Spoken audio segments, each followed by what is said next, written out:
Nasi lemak kopi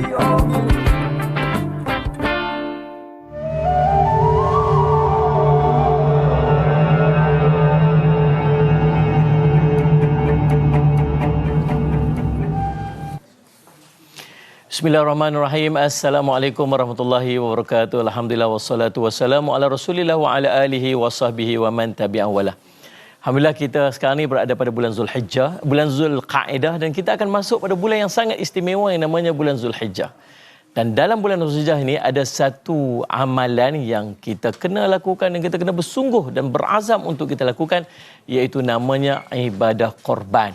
Korban ni tuan-tuan, kita rasa macam Allahumma salli Muhammad, tak apalah, dulu dah pernah buat dah, kita dah pernah, cukuplah sekali ikut. Tak. Ibadat korban ialah ibadat yang kita lakukan pada setiap tahun.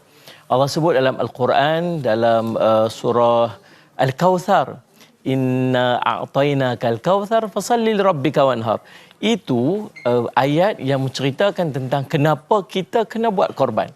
Sesungguhnya telah kami kurniakan kepadamu, wahai Muhammad, Al-Kawthar. Dua pendapat ulama tentang Al-Kawthar. Salah satunya ialah telaga Kawthar di akhirat nanti. Yang keduanya ialah nikmat yang sangat banyak.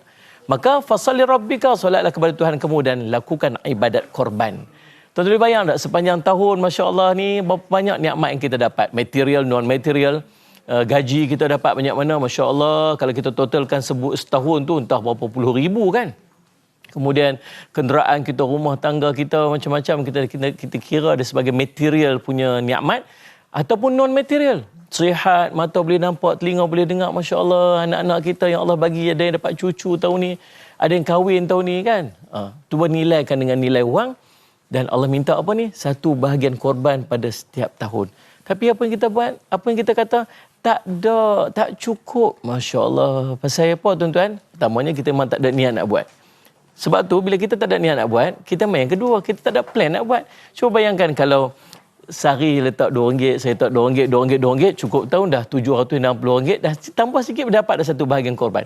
Ceritanya ialah kita tak ada plan. Sebab tu kita, Ustaz Muhammad, mula tahun ni insya-Allah sediakan satu tabung, masuk duit dalam tabung, pastikan setiap tahun insya-Allah kita lakukan ibadat korban. Insya-Allah. Insya-Allah. Saya ucapkan terima kasih pada Ustaz Jafri Abu Bakar Mahmudi, selaku jurucakap pembinaan Masjid Al-Hasanah Bandar Baru Bangi. Apa khabar Ustaz? Sihat? Baik, alhamdulillah. Ni apa cerita? Apa cerita? Ustaz, yang ni cerita lama. Lari pada sekolah ke apa? Itu sekolah pondok. Lepas tu masuk sekolah sini kan. Baik Ustaz, terima kasih banyak ni datang sebagai guru juga mengajar kita tentang erti pengorbanan, perlukan keikhlasan. Dan Ustaz selaku jurucakap Masjid Pembinaan Masjid Al-Hasanah Bandar Baru Bangi ni, mungkin Ustaz boleh kongsi sikitlah tentang latar belakang Masjid Al-Hasanah ni dan juga projek pemulihan fasa kedua ni, silakan. Baik, subhanallah. Tuan-tuan, kalau tuan-tuan biasa dengan daerah Bandar Baru tu, kita Bandar Baru Bangi, kalau Bandar Baru Kedah empat saya.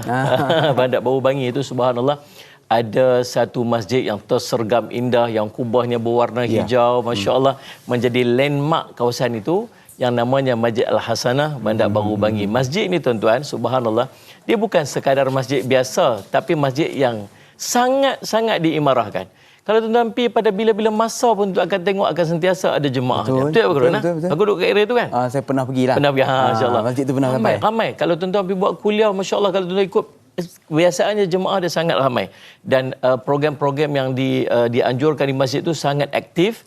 Dan saya rasalah bila saya sendiri dijemput untuk terlibat sama dalam program wakaf pemulihan masjid ni, saya rasa macam puas hati tu. Sebab saya rasa macam setiap orang yang bagi itu terus dimanfaatkan sumbangan dia dengan pengimarahan masjid tu. Kita rasa puas. Kalau masjid yang belum dibina lagi, kosong lagi, nampak macam lambat lagi lah. Tapi kalau yang ni kita bagi itu, masya-Allah, dapat subhanallah diteruskan. Dan waktu dibina dulu pada tahun 1998, subhanallah, waktu dapat memuatkan jemaah seramai 2,000 orang. Dan ni kita nak buat pada fasa yang kedua. Sebab itu dah selesai fasa yang pertama. Untuk bahagian luar dia lebih kurang 13 juta kita buat. Dan kali ini kita nak buat untuk fasa dalam pula, Fakrul. Masya-Allah. Fasa yang kedua. Memang kita tengok sendiri masjid ni memang sangat aktif dulu. Betul. Kan? Dan sebarang program dia bukan tunggu Jumaat, bukan tunggu Ramadan.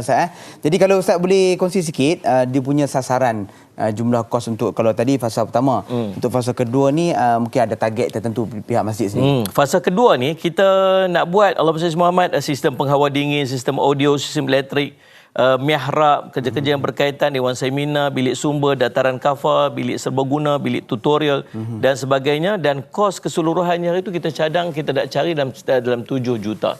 Dalam 7 juta ringgit. Masya Allah, banyaklah nampak pasai. Satunya masjid ni besar. Masjid ni ruang dia besar. Kemudian bila dia dah lebih 20 tahun, 1998. Ya, lama. Dah lama sangat dah. Maka Syed Muhammad, banyak benda yang dah rosak dekat dalam, terutamanya pada bahagian dalam masjid. Maka subhanallah, banyaklah kos yang terlibat. Terutama yang kritikal sangat ni Fakrul, iaitulah wiring. Wiring sangat kritikal lah.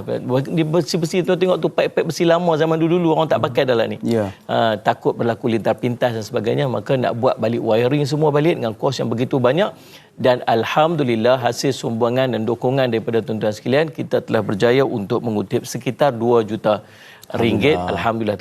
Tapi banyak lagi ni, jauh lagi daripada mission kita, 5 juta lagi ya keseluruhannya yang perlu kita capai untuk kita selesaikan. Dan progres dah berjalan dah Fakrul. Taklah kita macam tunggu duit nak masuk baru kita nak buat kan.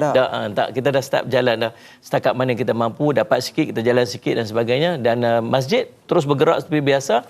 Kalau ada bahagian-bahagian tertentu yang perlu untuk kita repair, untuk kita siapkan, bahagian tu kita akan tutup dan kita akan masjid berjalan seperti biasa dengan jemaah seperti yang tuan-tuan saksikan sekarang ni. Baik Ustaz, tadi Ustaz dah sebut pasal korban kan, kena plan. Kalau pasal tentang kita kata infak dan wakaf ni kan, dia perlu plan juga tak? Sebab dikata-kata plan untuk saham akhirat kita. Boleh kita kata itu? Gini lagu ni Fakrul. Nah, kalau nak bisnes ni kena cari waktu yang paling best untuk invest lah. Kalau masuk duit waktu kalau nak beli waktu tengah murah, nak jual waktu tengah mahal, tu barulah dia dapat untung banyak kan. Bila kita nak infak ke, kita nak buat segala ibadat, cari yang afdal, cari paling afdal. Nombor satu yang kita nak buat ni masjid. Masjid ni maksudnya rumah Allah yang sentiasa dimanfaatkan. Yang keduanya Ustaz Muhammad, masjid yang telah diimarahkan dan sedang diimarahkan. Maksudnya kalau tuan-tuan bagi tu almost immediate manfaat tu dah tuan-tuan dapat. Dia segeralah kan. Segera. Yang ketiganya ialah Ustaz Muhammad, cari waktu yang paling afdal untuk kita buat. Kalau korban nak cari unta lah kalau boleh. Cuma kawan tu dia kata unta dia tak tahu unta dia pasal apa. Dia tak tahu Islam ke tak, pasal dia beli daripada China. Itu tak. Tapi kalau nak cari, kalau boleh buat yang paling afdal sekali. Dan kita pula hari ini berada pada hari Jumaat. Hari yang barakah, yang dipandang besar amalan yang kita lakukan pada hari Jumaat. Yang berikukan dipandang besar, sebaliknya apa kebaikan kita lakukan juga dipandang besar di sisi Allah pada bulan-bulan haram ini. Jadi cerita kelebihan tu Masya Allah, dengan masjidnya yang telah diimarahkan, dengan hari Jumaat, pagi Jumaat, bulan haram lagi, saya rasa macam tak ada alasan aku kalau tak infak. Memang malas lah kan. Berkat atas berkat tu. Berkat atas berkat, Masya Allah. Baik Ustaz, jadi kepada para penonton kita semua yang nak bersama-sama, sebelum ni lalu bangi je kan. Kali ni dah tahu masjid yang memang diimarahkan untuk sama-sama kita nak pembinaan untuk fasa 2 ni. Silakan. InsyaAllah. Tuan-tuan, saya Muhammad, ada QR code yang tersedia. Ada nombor telefon sedia kalau tuan-tuan nak dapatkan maklumat lanjut. Ataupun tuan-tuan yang berdekatan mai singgah. Ada tabung-tabung kita sediakan dan ambil manfaat daripada imarahnya masjid kita ni untuk tuan-tuan dapat manfaat. Dan subhanallah, saya rasa inilah waktu yang terbaik untuk kita sama-sama berikan sumbangan dan infak. InsyaAllah pihak masjid akan uruskan sumbangan tuan-tuan itu sebaik-baiknya, manfaatkan dengan sebaik-baiknya, dan kami sama-sama doakan agar pada tuan-tuan yang berikan sumbangan, Allah akan kurniakan kepada tuan-tuan kebaikan-kebaikan bukan sekadar di dunia, bahkan nanti di akhirat insya-Allah. Amin ya rabbal alamin. Alhamdulillah, sama-sama jom kita rebut peluang ini. Ustaz sebut tadi berganda dia punya keberkatannya, Jumaatnya, paginya, bulan Zulkaaidahnya, bulan haram dan sebagainya. Jom sama-sama kita bantu untuk pembinaan Masjid Al-Hasanah Bandar Baru Bangi. Terima kasih kita ucapkan pada Ustaz Jafri Abu Bakar Mahmudi. Terima kasih Ustaz. Balik sekolah Ustaz, balik. Ustaz dah tengok saya. Balik sekolah balik. Tengok nemtek tadi kan. Pakai seluar jeans pula tu. Okey, kita nak berehat seketika. Ustaz, sama ibu Ustaz. Sama kita punya Masjid Akrul. Dan juga guru-guru yang masih lagi bersama kita di studio ni. Kita selepas ni kita ada lagi topik yang kita nak kongsikan kepada anda semua. Teruskan bersama kami dalam Nasi Lemak Kopi O.